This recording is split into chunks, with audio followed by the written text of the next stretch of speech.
ஆமென். அவர் கர்த்தர் இந்த ஆண்டிலே நம்மளை பாதுகாத்து பராமரித்து நம்மளை இந்த இடத்துல கொண்டு வந்திருக்கிறார். சத்தமா ஒரு ஆமென் சொல்லலாமே. இல்ல அவர் கர்த்தர் என் மேய்ப்பரா இருக்கிறார். உறுதியா சொல்லலாம், அவர் மேய்ப்பரா இருக்கிறார். சங்கீதம் சொல்லலாம், அவன் ஆடு மேய்த்து கொண்டிருந்த தாவீது ராஜா அவன் அனுபவத்திலிருந்து சொல்றான், கர்த்தர் என் மேய்ப்பரா இருக்கிறார். நான் அவர் என் மேய்ப்பரா இருப்பதனாலதான் நான் சாதாரண ஆடு மேய்த்துக் கொண்டிருந்த என்னை அவர் என்ன பண்ணிருக்கார், ராஜாவாக அபிஷேகம் பண்ணிருக்கார், உயர்த்தி இருக்கிறார். இன்றைக்கு நம்முடைய வாழ்க்கையிலும் சரி, கர்த்தர் நம்முடைய வாழ்க்கையில மேய்ப்பரா இருந்ததுனாலதான் இன்றைக்கு நாம் எங்கெங்கே இருந்த நாம் அவருடைய தேவாலயத்திலே உன்னதமான தேவாலயத்தில் வந்து அமர்ந்து கொண்டிருக்கிறோம். பத்திரமாய் பாதுகாப்பார். பல விதமான நம்ம சரீரத்துல பல விதமான பலவீனங்கள் இருக்கலாம், பல விதமான தோல்வி இருக்கலாம், பல விதமான காரியங்கள் நம்ம சூழ்ந்து கொண்டிருக்கலாம். ஆனால் இயேசு மட்டுமே நமக்கு மேய்ப்பரா இருந்ததுனாலே இந்த நாளிலே நாம் பத்திரமாய் வந்து கொண்டிருக்கிறோம். யோவான் 10:11 சொல்லுவார், நானே நல்ல மேய்ப்பன். ஆமா, இயேசுவே நல்ல மேய்ப்பனா இருந்திருக்கார். அப்ப குறை நமக்கு இந்த ஆண்டிலே நாம் சில நேரத்துல நாம் நீங்க இப்ப சாட்சி சொன்னது போல என் வாழ்க்கையை நான் கைவிடு அழுதது போல, இல்ல இந்த ஆண்டிலே நான் கஷ்டப்பட்டது போல, இல்ல எல்லாம் நமக்கு ஒரு பாடத்தை கற்றுக் கொடுக்கிறதா இருக்கு. கடந்த ஒரு ஊழியக்கார அம்மாவை பார்க்கும்போது அவங்க சொன்னாங்க, கடவுள் என் கூட ஏதோ பாடத்தை இதன் மூலியமா எனக்கு ஒரு பலவீனம் வந்துச்சு. அவங்களுக்கு அவங்க சொன்னாங்க, என்னை பார்த்து சொல்ல வேண்டிய அவசியம் கிடையாது, எனக்கு சொன்னாங்க, கடவுள் என்கிட்ட ஏதோ ஒரு பாடத்தை எங்களுக்கு ஏதோ ஒரு பாடத்தை என்ன பண்றாரு, ஏதோ ஒரு பாடத்தை எங்களுக்கு கற்றுக் கொடுக்கிறார். இன்னைக்கு நம்முடைய வாழ்க்கையும் சரி, இந்த 2025ஆம் ஆண்டுல ஒருவேளை நீங்க இந்த ஜெபவெளியில் நீங்க யோசித்து பார்ப்பீங்கனால் கர்த்தர் ஒவ்வொரு நிலைமையிலும் உங்களோட பேசிக் கொண்டிருக்கிறார். எல்லா சூழ்நிலையும், வேலைக்கு போகும்போதும் சரி, நீங்க அழுதும் போதும் சரி, உங்களுக்கு வந்த கடன் தொல்லையா இருக்கலாம், பிரச்சனையா இருக்கலாம், இவைகள் எல்லாவற்றிலும் கடவுள் நமக்கு ஒரு பாடத்தை கற்றுக் கொடுக்கிறது. ஏனென்றால் அவர் நமக்கு என்னவா இருக்கிறார், மேய்ப்பரா இருப்பதனால நம்மளை எப்படிலாம் பாதுகாக்கணும். ஒரு ஆடு, ஒரு மேய்ப்பன் தன் மந்தையிலிருந்து அதை அவுத்து எடுத்துட்டு போயிட்டு மலைக்கோ அல்லது வயல்வெளிக்கோ கொண்டு போகும்போது அது வழிநடத்தும் போது எப்படி பத்திரமாய் எந்த ஒரு மிருக ஜீவன் வராதபடிக்கு, எந்த சிங்கமும் வராதபடிக்கு, எந்த கரடியும் வராதபடிக்கு அவருடைய பத்திரமாய் பாதுகாப்பானோ, அதே போல இந்த 2025ஆம் ஆண்டே கர்த்தர் நம்மளை இம்மட்டமாய் பத்திரமாய் பாதுகாத்து பராமரித்து வந்திருக்கிறார். சில நேரத்துல இந்த ஆடுகளுக்கு சில இலைகளை செடிகளை சாப்பிட்டா நோய் வந்துடும். ஆனா மேய்ப்பன் அந்த நோய் அந்த செடிகளை சாப்பிட விடமாட்டான். அதே போலதான் கர்த்தர் இந்த ஆண்டில எந்த பலவீனம் வராதபடிக்கு, எந்த நோயும் நம்மளை தாக்கிடாதபடிக்கு இந்த ஆண்டிலே கொரோனா வந்தது தெரியுமா? இந்த 2025ஆம் ஆண்டிலே கொரோனா அங்க வந்தது இல்ல, பல தொற்று நோய்கள் வந்தது, குழந்தைகளுக்கு பல தொற்று நோய்கள் வந்தது. இப்ப எல்லாவற்றிலிருந்து கர்த்தர் நமக்கு மேய்ப்பராய் இருந்ததுனாலே நம்மளை பாதுகாத்தார், பராமரித்தார், நம்மளை நடத்தி வந்திருக்கிறார். ஆமென். அவர் நமக்கு மேய்ப்பராய் இருப்பதனால முதலாவது அவர் செய்த ஒரு 10 காரியத்தை சொல்ல முடிந்தா சொல்றேன், அதான் நான் விட்டுறேன். முதலாவது ஒரு காரியம் என்ன தெரியுமா? கர்த்தர் என் மேய்ப்பரா இருக்க, நான் ஒரு பரிபூர்ணமான வழி நடத்துவது, ஒரு குறையில்லாத வாழ்க்கை. எப்படி அவர் தாட்சி அடையன், எப்படி அவர் நம்மை நடத்திருந்தார், எப்படி நான் பரிபூர்ணமா இருக்கணும்னா உபாகமம் 1ஆம் அதிகாரம் 31ஆம் வசனத்தை படிக்கலாமா? உபாகமம் ஒரு மனிதன் கவனிக்கலாம். இந்த ஆண்டு 2025 அல்லது என் தாய் வயிற்றில் நான் பிறந்தது முதல் இந்நாள் வரைக்கும் ஒரு மனிதன் தன் பிள்ளையை சுமந்து கொண்டு போவதை போல நீங்கள் இந்த ஆண்டை முடிக்கிற வரைக்கும் நீங்க என்ன வழிகள் நடந்து வந்த எல்லா வழிகளிலும்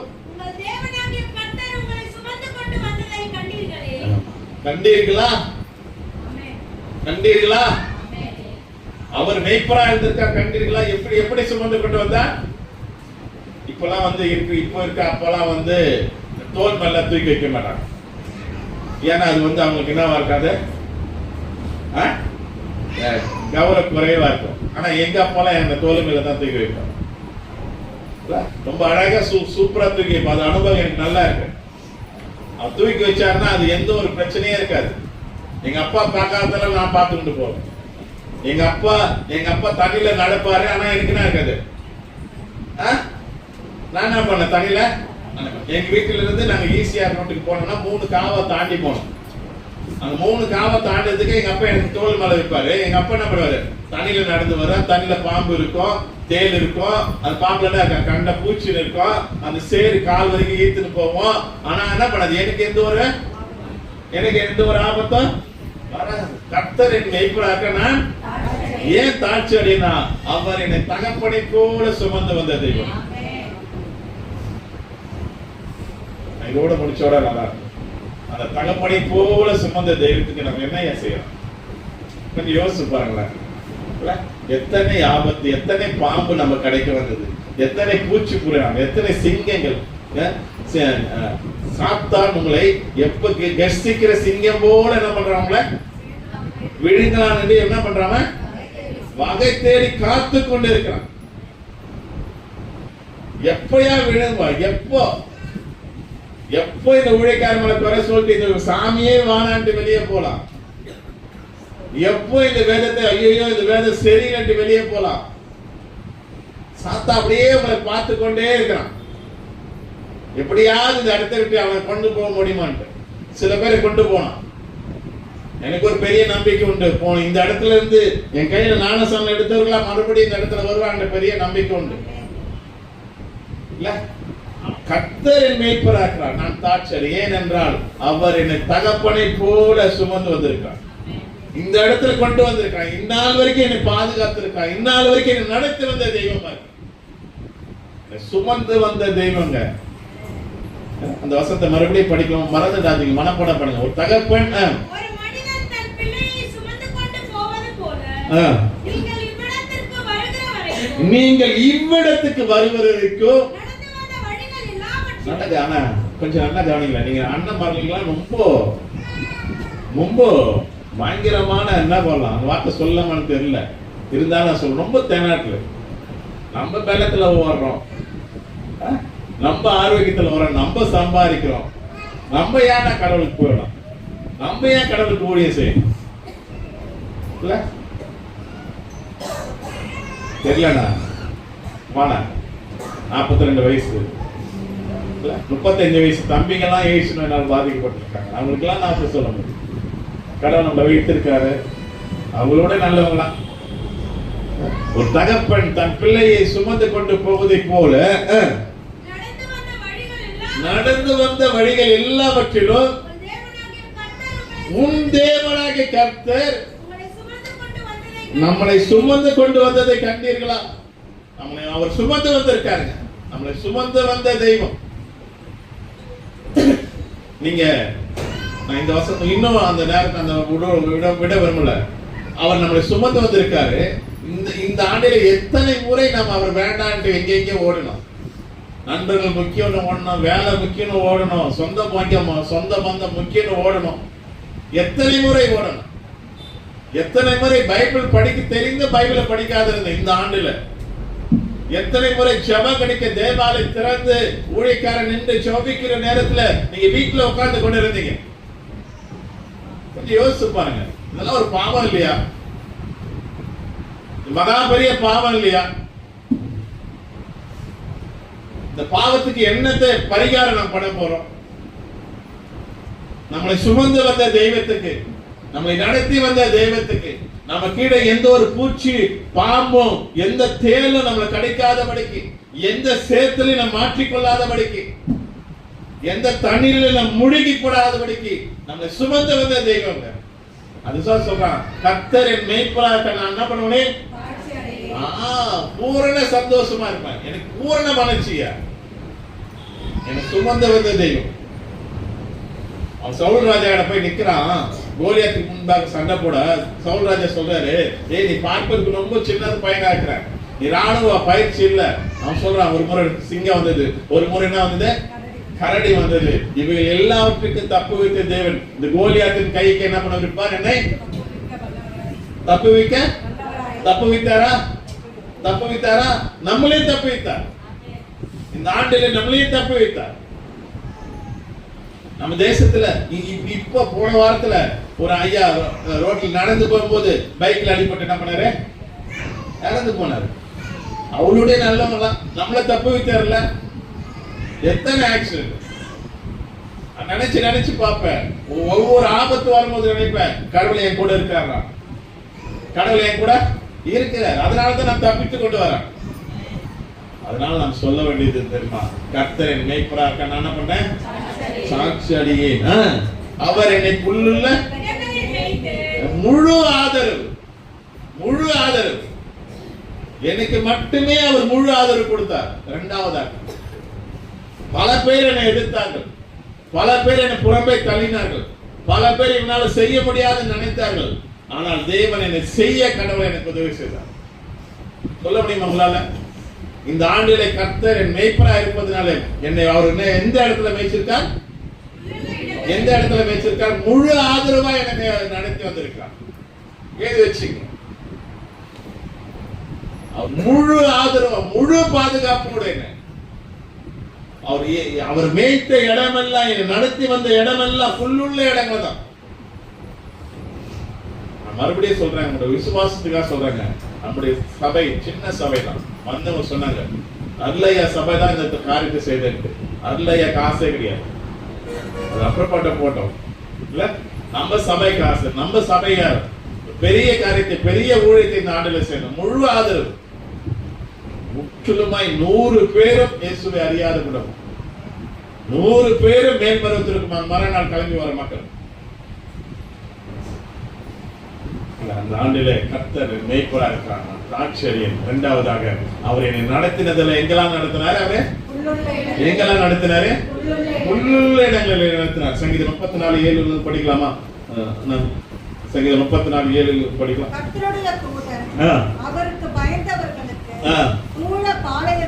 கர்த்தருடைய தூதன் அவருக்கு பயந்தவர்களுக்கு சூழ பாலம் இறங்கி அவர் என்ன பண்ணிருக்கார், எந்த ஆபத்து வராதபடிக்கு முழு ஆதரவோடு.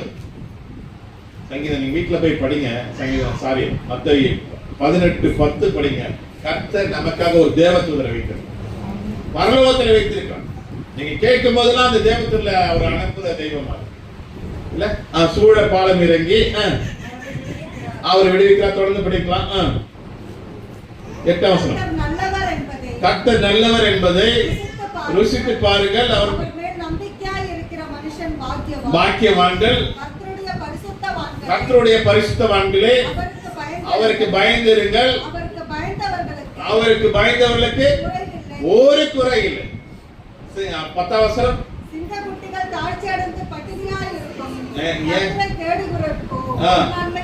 ஒரு நன்மை ஏன் குறைப்படாது தெரியுமா? நல்லா கவனிங்க, நல்லா கவனிக்கணும்.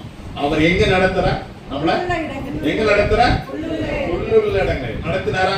அவர் ராமேஸ்வரம் நடத்தினவர் மட்டும் ராமேஸ்வரம் நடத்தினாரா? நடத்தினாருங்க. சபையாரை நடத்தினார். சபை மக்களை சின்ன குட்டி தம்பி தாய் முதல் கொண்டு வயதான வரைக்கும் நடத்தி வந்த தெய்வமா இருக்கார். அவர் புல்லுள்ள இடங்களை மேய்த்து எந்த தண்ணீர் அண்டை கொண்டு போயிருக்கிறார், அமைந்த தண்ணீர் அண்டை என்னை கொண்டு போயிருக்கிறார். பூர்ணமாய் என்னை நடத்தி வந்த தெய்வம், என்னை பூர்ணமாய் சமாதானத்தோடு இல்ல. தண்ணீர்னா நான் சமாதானம் சொல்லலாம், நல்ல தாகமுள்ள, நல்ல கொஞ்சம் என்ன பாருங்களேன், நல்ல இலைப்பார் வேலை செஞ்ச பிறகு தண்ணி குடிச்சா நமக்கு எப்படி இருக்கும், எப்படி இருக்கும், கொஞ்சம் இலைப்பாறுதல், கொஞ்சம் என்ன இருக்கு, நமக்கு ஒரு சமாதானம் கிடைக்கும். அதுதான் பூர்ண சமாதானத்தோடு அமர்ந்த தண்ணீர் அண்டை என்னை கொண்டு போய் விடுகிறார். அவரின் ஆத்துமாவை தேற்றி, நல்லா கவனிக்கணும், அவரின் ஆத்துமாவை என்ன பண்றார், அவரு என்ன பண்ற, தேற்றுகிற தெய்வம். என்னை அப்படியே விட்டுவிடாதபடிக்கு என்ன அவர் என்ன பண்றாரு, தேற்றுகிற தெய்வம். எல்லா தொல்லைகள், கஷ்டத்தில் மத்தியில, துன்பத்தில் மத்தியில, வியாதிகள் மத்தியில, எல்லாருக்கும், எல்லா மனிதனுக்கு கைவிட வேண்டிய ஒரு நிலைமை வரும். யாரே இல்லைன்னு ஒரு நிலைமையில அழ வேண்டிய நிலைமை வரும். அந்த நேரத்துல அவர் நமக்கு மேய்ப்பரா இருப்பதனால அவர் நம்மளை என்ன பண்ணிருக்கார், அவரை தேற்றுகிற தெய்வமா இருக்கிறார். அவர் என்ன தேற்றி எந்த பாதையில் நடத்துகிறார், பரிசுத்த பாதையை, பரிபூர்ணமான பாதையில் நடத்துகிறார். நல்லா கவனிக்கணும். மறுபடியும் சொல்றேன், இந்த உலகத்திலே ஒரு தெய்வம் பரிசுத்தமா இருக்குமானால் அது நம்முடைய இயேசுநாதரை தவிர வேற யாரும் கிடையாது. அவரை தவிர வேற எந்த தெய்வம் பரிசுத்தம் இல்லை. அவர் 33.5 ஆண்டுகள் வாழ்ந்தார். அந்த 33.5 ஆண்டுகளுடைய வாழ்க்கையை சரித்திரத்திலே எந்த மனிதனும் வாழாத, குற்றம் சாட்டப்படாத, எந்த மனிதனும் குறை சொல்லாத, எந்த மனிதன் குறையை கண்டுபிடிக்காத ஒரு வாழ்க்கை வாழ்ந்த ஒரு மனிதன் இருப்பானால், ஒரு தெய்வம் இருப்பானால் அது நம் வணங்குற இயேசுநாதர் மட்டும்தான். இயேசு தெய்வம் மட்டும்தான், வேற யாரும் கிடையாது. அந்த தெய்வத்துக்கு நாம் பிள்ளைகளாய், அந்த தெய்வத்துக்கு நாம் பக்தர்களாய் இருப்பது எவ்வளவு ஒரு பெரிய பாக்கியம் இல்ல? நான் சொல்றது புரியுதா? அந்த தெய்வத்துக்கு நாம் பிள்ளைகளாய், அந்த தெய்வத்துக்கு நாம் பக்தராய் இருப்பது ஒரு பெரிய பாக்கியம் இல்ல? ஒரு ஆமென் சொல்லுங்க.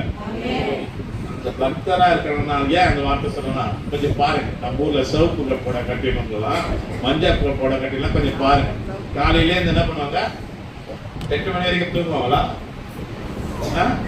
கொஞ்சம் பாருங்க, எவ்வளவு கட்டுப்பாடா, எவ்வளவு நைட் எல்லாம் கத்துறாங்க, நைட் எல்லாம் பண்றாங்க.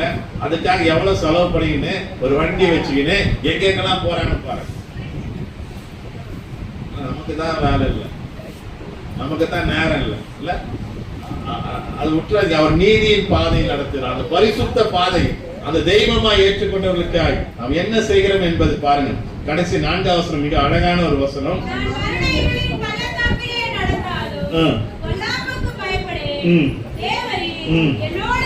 நல்லா கவனிக்கணும். யார் நம்ம கூட இருந்தது? யார் இருந்தது? கர்த்தர் உங்களோட இருந்தாருன்னா ஆமென் சொல்லுங்க. இன்னைக்கு நான் இந்த பழையவரோட ஆராதனைக்கு இப்படியா ஒரு பொருத்தனை பண்ணேன். இவங்க 2 பேரும் வந்தாங்கன்னா கடவுள் என் கூட இருக்காரா பண்ணேன். சில நேரத்தில் அப்படித்தான் நான் கலந்து போடுவேன். அது யாரெல்லாம் என் கூட கேட்கக்கூடாது, சரியா? கடைசி வரைக்கும் யாரும் கேட்கக்கூடாது, சரியா? இவங்க கூட என் கூட வரணும்னா கர்த்தர் என் கூட இருக்கார். இன்னைக்கு அப்படி நினைச்சேன், வந்திருக்காங்க. அதுக்காக கடவுளுக்கு நான் மரண இருளில் பள்ளத்தாக்கில் நடந்தாலும் எங்க யார் என் கூட இருக்கார்? ஆமா, தானியேலும் அவன் நண்பர்கள் நெருப்புல தூக்கி போட்டாலும் அங்க யார் தான் இருக்காரு? ஆமா, தானியேலை தூக்கி சிங்க கேபில போட்டாலும் அவர் என்ன பண்றாரு? அங்க இருக்காரு. உங்களுக்கு ஒண்ணு தெரியுமா? இது சில நேரத்துல நம்ம கடவுள் நம்மோடு இருக்கிறார் என்பதை மறந்துடணும். எப்படி 12 சீசர்கள் அந்த கப்பல்ல போகும்போது இயேசுநாதர் படுத்து இருக்கும்போது இயேசுநாதர் தட்டி ஆண்டவரே, போதகரே, நான் மரித்து போறது உனக்கு கவலை இல்லையான்னு கேட்டாங்களா? அதே போலதான் நீங்க கேட்டுக்கிறோம். கேட்பாங்க, இயேசுநாதருக்கு கண் இருந்தா கண் இல்லையானு சும்மா எங்களுக்குள்ள. நானும் அடிக்கடி இயேசுநாதரே கத்துவேன் இல்ல? அப்படிதான் அவர் சொல்லுவாரு. அந்த சீசர்லாம் சொல்றாங்க, தட்டுறாங்க, போதகரே நான் என்ன பண்ண போறேன் இப்போ? மரித்து போற காற்று வருது, புயல் அடிக்குது, கடல் கொந்தளிக்குது, நான் படுத்திருக்கிற கப்பல் என்ன பண்ண போதே இப்ப கவர போகுது, நான் மரித்து போறவங்க கவலை இல்லையான்ட்டு. ஆனா அவங்களுக்கு தெரியல, சர்வ வல்லமை உள்ள கடவுள், சர்வத்தையும் ஆளுகிற கடவுள் நம்மோடு இருக்கார் என்பது அவர்கள் சீசர்கள் என்ன பண்ணாங்க? மறந்துட்டாங்க. அற்புதத்தை பார்த்தாங்க, அதிசயத்தை பார்த்தாங்க, ஆனா அவங்க என்ன பண்ணிட்டாங்க? மறந்துட்டாங்க. இயேசுநாதர் நின்று அந்த காற்றையும் கடலையும் கொந்தளிக்கிற அந்த கடலை என்ன பண்ணார்? அவரே அதட்டினார். அப்பதான் தெரிஞ்சது எவ்வளவு வல்லமையான கடவுள் நம்ம கூட வராரு. நான் சொல்றேன், நான் மரண இருளில் பள்ளத்தாக்கில் நடந்தாலும் என் கூட யாரதா இருக்கா? என் கூட யாரதா இருக்கா? இன்னைக்கு நம்மளோட வாழ்க்கையில இருந்த எல்லா பிரச்சனைகள், தொல்லைகள் மத்தியிலும் சரி, நான் சொல்லல, நான் தனிமையா அழுத, நான் தனிமையா கைவிடப்பட்டிருந்தேன், எனக்கு இருந்த பிரச்சனைகள் அநேகம் இருந்தது. நான் 25ஆம் ஆண்டுல, ஆனால் எல்லாத்து மத்தியிலும் தேவன் என்னோடு இருந்தார், என்னை நடத்தினார். நான் முடிக்கும் போது இந்த 2025ஆம் ஆண்டை நான் முடிக்கும் போது ஒரு சம்பரமாய் முடிக்கிறேன். அதுதான் சொல்றேன், கர்த்தர் என் மேய்ப்பரா இருக்கான். யார்தான் இருக்காங்க மேய்ப்பரா? கர்த்தர் என் மேய்ப்பரா. நடுவில் அவர் உலாவிக் கொண்டிருக்கிறார். உங்கள் அருகிலே கர்த்தர் இருக்கிறார் என்பதை மறந்துடாது. வீட்டிலே கர்த்தர் இருக்கிறார் என்பதை மறந்துடாது. எங்கே 2-3 பேர்கள் நாமத்தினால் கூடுகிறோம் அவர் மத்தியிலே எனக்கு உலாவுவேன் வருவேன் சொன்ன கர்த்தர் இன்றைக்கு நம்மோடு அவர் உலாவிக் கொண்டிருக்கிற தெய்வமா இருக்கிறார். கர்த்தர் நம்ம மேய்ப்பரா இருக்கிறார், அவர் என்னோடு இருக்கிறார். நான் மரண இருளின் பள்ளத்தாக்கிலே நடந்தாலும் பொல்லாப்புக்கு பயப்படேன், தேவரீர் என்னோடு கூட இருக்கிறீர், உமது கோலும் என்னது? ஒரு பாதுகாப்பு. நான் மேய்ப்பேன். அந்த கோலை எதுக்கு வச்சிருப்பான்? எதனா கரடி வந்தது, எதுனா சிங்கம் வந்தது, விட்டு ஓட்டுவானா? கோல் நீண்டு பெரிய கோலா இருக்கும். 100 ஆடு முன்னாடி போனாலும் அந்த 100 ஆட்டை அதை அப்படி தட்டி ஒழுக்கப்படுத்துவான் அந்த கோல்ல. வருகின்ற அந்த சிங்கத்தை, அந்த பாம்பு, அந்த கரடியும் ஒரே கோலால அடிப்பான். அது பாதுகாக்கிற கோல். நான் சொல்றேன், கர்த்தர் இந்த ஆண்டில நமக்கு மேய்ப்பரா இருந்திருக்கார். அவருடைய கோல் நம்மளை பாதுகாத்தது. அவருடைய தடி இல்ல, அந்த இலையை பிச்சு போடுறதுக்கு ஒரு கத்தி வச்சிருப்பான். அத அந்த கச்சை வச்சு என்ன பண்ணுவான்? இலையை பிச்சு போடுவான். அந்த தடி நமக்கு ஆதாரம் கொடுத்தது. உங்களுக்கு தெரியுமா? இந்த இந்தியா தேசத்துல ஒருவேளை சாப்பாடு இல்லாத பல கோடி மக்கள் இருக்காங்க. நம்ம அந்த மக்கள் போல இல்ல. நினைச்சா சாப்பிடலாம், நினைச்சா தூக்கி போட்டு வேற சாப்பாட மாத்திக்கலாம். நான் நினைக்கிற மாதிரி சாப்பிடலாம்.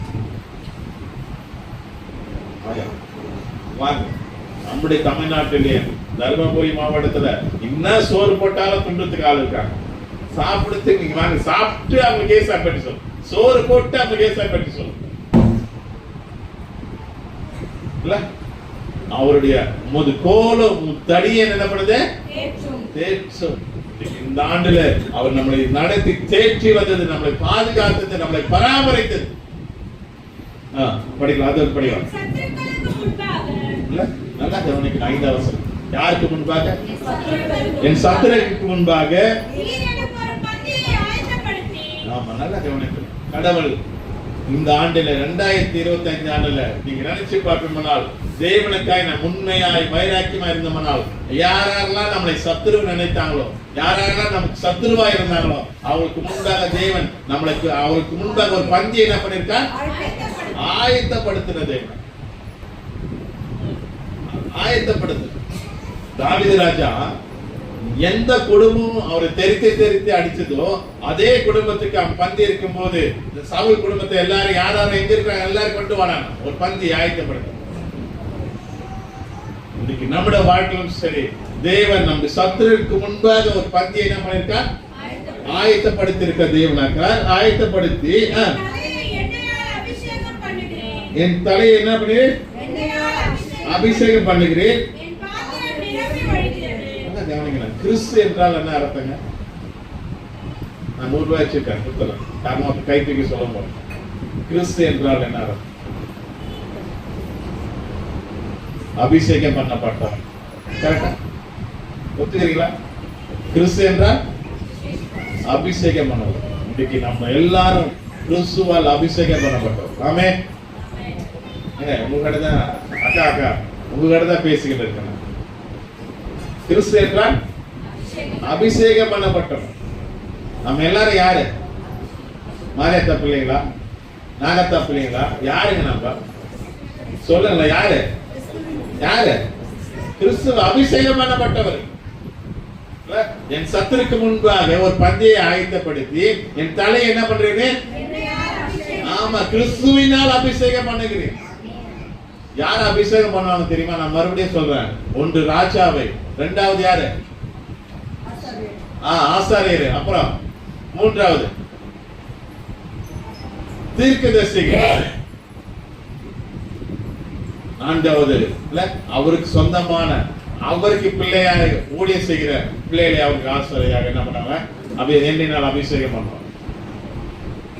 இன்னைக்கு கர்த்தர் அவருடைய சத்துருக்கு முன்பாக ஒரு பந்தியை ஆயத்தப்படுத்தி என் தலையை என்ன பண்ணினேன்? அபிஷேகம் பண்ணுகிறேன். என் பாத்திரம் நிரம்பி வருகிறது. என் ஜீவனுள்ள நாளெல்லாம் நன்மையும் கிருபையும் என தொடரும். எங்க இருப்ப? கர்த்தருடைய வீடு எதுங்க? பரலோகம். யோவான் 14ஆம் அதிகாரம் படிக்கலாமா? நான் எடுத்து வந்த முழுவதையும் அப்படியே வச்சுட்டு அப்படியே பேசின்னு இருக்கேன். யோவான் 14ஆம் அதிகாரம் 1ல இருந்து 3 படிக்கலாமா?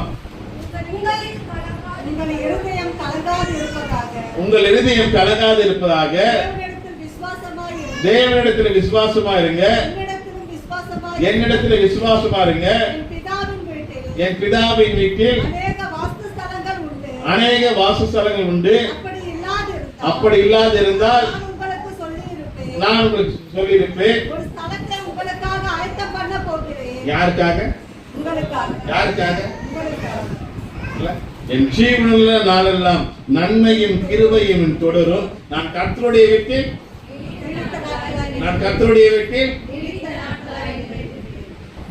நீங்களா மறந்துட்டு இருப்பீங்கன்னு நினைக்கிறேன். அதனால ஒரு மிஸ்டரி அம்மா கதையை மறுபடியும் சொல்றேன். ஒரு வாலிபமான பெண், இப்ப அந்த அம்மா இறந்துட்டாங்க. ஒரு வாலிபமான பெண் ரொம்ப சொகுசா வாழ்ந்தாங்க. அவங்க அம்மா அப்பா நல்ல ஒரு கிறிஸ்துவ மிஸ்டரி, தேவனுக்காய் பணிவிடை செய்கிற மிஸ்டரி. ஒரு முறை அந்த வாலிபமான பெண் படுத்து தூங்கி கொண்டிருக்கும் போது ஒரு சொப்பனத்தை, ஒரு கனவு கண்டாங்க. கனவு கண்ட போது அந்த பரலோகத்துல அந்த அம்மாவுக்கு அழகான ஒரு வீடு கட்டப்பட்டது. அந்த பரலோகத்துல அந்த பெண், கொஞ்சம் கவனிக்கிறீங்களா? பரலோகத்துல அந்த பெண் அப்படியே போனாங்க, போய் பார்த்தாங்க. ஒரு வீடு இருந்தது. இந்த வீடு யாருன்னு கேட்டாங்க. அந்த தேவதர் சொன்னாரு, இது உங்க அப்பாவுக்காக கட்டப்பட்ட வீடு. ஏன்? அவங்க அப்பா என்ன பண்றாரு? தேவனுக்காய் பணிவிடை செய்கிறார், தேவனுக்காய் ஊழியம் செய்கிறார், தேவனுக்காய் கொடுக்கிறார், தேவனோட ஆத்மாவை என்ன பண்ணுகிறார்? பணிவிடை செய்கிறார். அதுக்காக அழகான ஒரு வீடு கட்டப்படும். இன்னும் கொஞ்சம் தூரத்துல போன அழகான இன்னொரு வீடு இருந்தது. அது யாருன்னு கேட்டா அது உங்க அம்மாவுக்காக கட்டப்படும். அப்போ அந்த பெண்ணு நினைச்சானா, நமக்காக என்ன பண்ணிருக்க ஒரு இடம் இருக்குது, நமக்காக கடவுள் என்ன பண்ணிருப்பாரு? கட்டி இருப்பாரு. ஏன்? நம்ம அப்பா அம்மா என்ன பண்றாங்க? என்ன செய்யறாங்க? சொல்லுங்க, என்னவா இருக்காங்க? ஊழியக்காரங்க, மிஷனரியா இருக்காங்க. அதனால நமக்கு என்ன பண்ணிருக்க ஒரு வீடு இருக்குன்ற அந்த அம்மா, அந்த பெண் என்ன பண்ணா ரொம்ப சந்தோஷத்தோடு அந்த தேவத்திர பெண்ணு போனா ஒரு காலி இடத்தை காமிச்சாங்க. காலி இடத்தை காமிச்சு, இந்த காலி இடத்துல ஏன் இந்த இடம் தான் உனக்கு கடவுள் உனக்கு கொடுத்த இடம், ஆனா இந்த இடத்துல என்ன பண்ண முடியல, ஒன்னிய கட்ட முடியல. அந்த பெண் எடுத்து உட்கார்ந்து பயங்கரமா அழுதான். அம்பாவுக்கு ஒரு பரலோகத்துல வீடு இருக்குது, அம்பாவுக்கு ஒரு பரலோகத்துல வீடு இருக்குது. என் இடம் என்னவா இருக்குது? என்னவா இருக்குது? நம்ம இடம் எப்படி இருக்குங்க? கட்டி இருக்குமா? அந்த பெண் அதுக்கு அப்புறமா வந்துட்டு ஒரு வாலிபமான பெண், திருமணம் ஆகாதவே சவுத் ஆப்பிரிக்கால போயிட்டு தன்னுடைய கடைசி நாட்கள் வரைக்கும் அந்த ஊழியத்தை என்ன பண்ணாவா நிறைவேற்று. அகஸ்டினாங்க சொன்னாரு, அந்த அம்மாவை பார்த்தார். அவர் பார்க்கும்போது மிக வயதான அம்மா மிஸ்டரியா ஒரு ஓம்ல சேர்த்து வச்சாங்க. அவர் சொன்னாரு, அந்த அம்மா சொன்னாங்க, இன்றைக்கு எனக்கு ஒரு பரலோகத்துல என்ன இருக்கும்? எனக்கு வீடு இருக்கும் இல்ல? இன்றைக்கு நமக்கு இருக்குமா? கர்த்தர் என் மேய்ப்பனா இருக்கிறார் என்று நாம் சொல்றோம். எல்லாரும் ஆமென் சொன்னீங்க. நமக்கு பரலோகத்துல ஒரு வீடு இருக்குமா?